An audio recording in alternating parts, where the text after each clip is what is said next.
welcome to Downgrange, the home of Basingstoke Croquet Club. Just for orientation, we are alongside the walled garden and just up the hill from the Toby Carvery. This short film is going to be a brief introduction to association croquet. This game was introduced to England in about 1860 from Ireland, and although it has a French name, croquet is virtually unknown in France. The first thing you notice on walking onto a croquet lawn, or court as it's properly called, is just how big it is. A croquet lawn is 35 yards long and 28 yards wide, so that if balls are in opposite corners, they're over 40 yards apart, which takes some doing if you're going to hit one with the other. Since the game was introduced, there have been few changes to the court layout and the rules, but those that have been quite important. In particular, the hoops have changed quite significantly.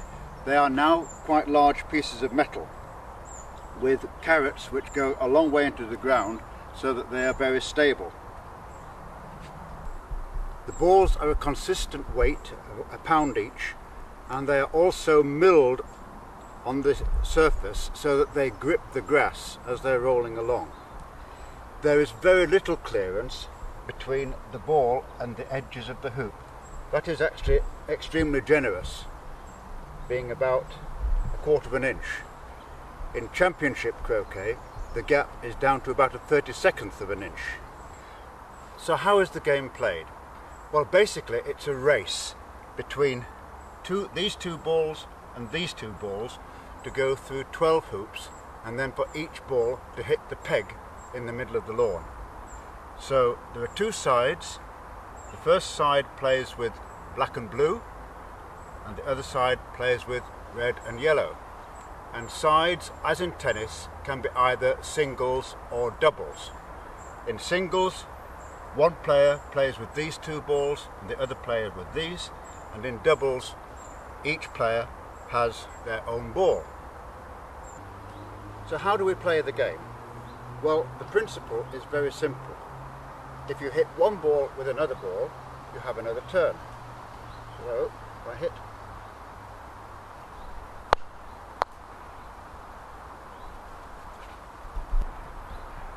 I hit the yellow ball with the red ball, so I pick the red ball up and put it against the yellow ball, anywhere I like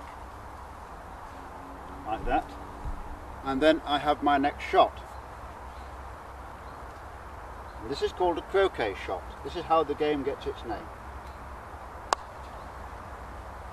And having done that, I have yet another shot called a continuation shot. And you'll notice that I've landed very carefully in front of a hoop, and so I'm going to run through the hoop on my continuation shot. And having run a hoop, I get yet another shot. So we ran the hoop with the red ball, and I'd already put the yellow ball in front of the hoop because of by the shot that I played before I ran the hoop. So I can now hit the yellow ball again.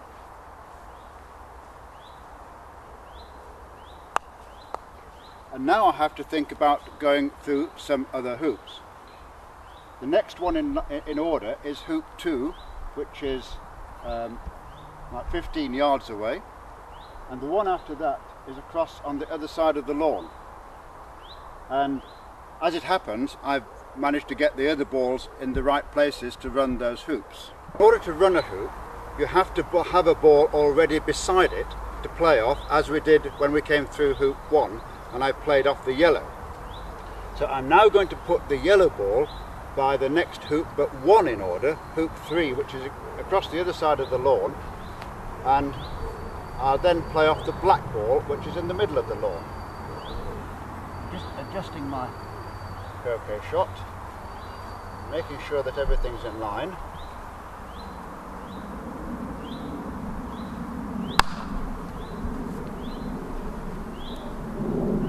So the yellow ball has gone across to hoop 3, and my red ball has ended up close to the black ball.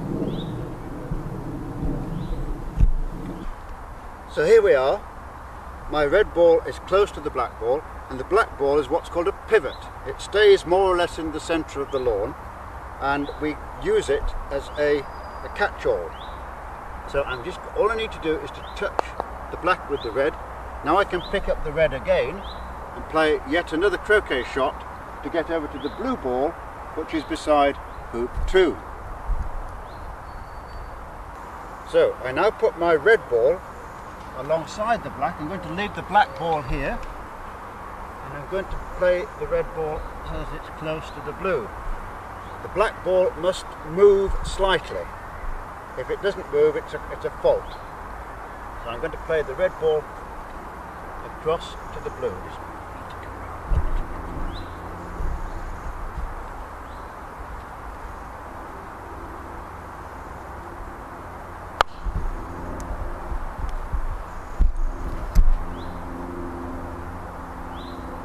So our red ball has ended up quite close to the blue, and I'm just going to move the blue slightly nearer the hoop.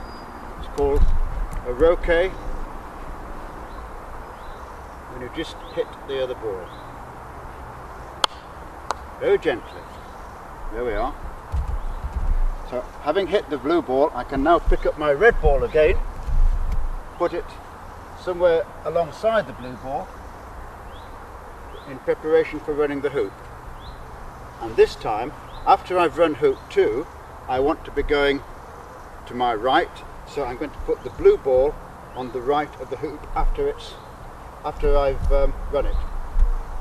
So again, just a little gentle shot will put my red ball in front of the hoop.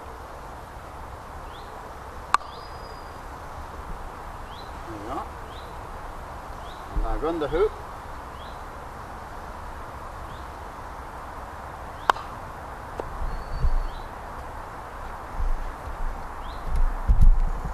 And I come back and hit the blue ball again. Every time I run a hoop, all the balls can be hit again.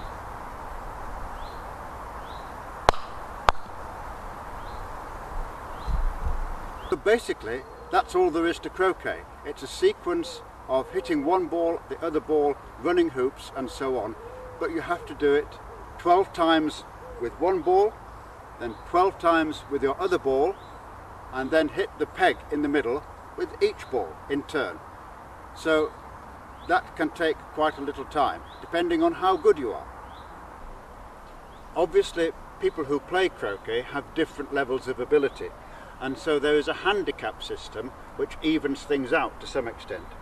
And we use these things called bisques. All it is a little piece of white stick, and if I was playing my friend Edward here, his handicap is 24, mine is 6, and so we take the difference, which is 18.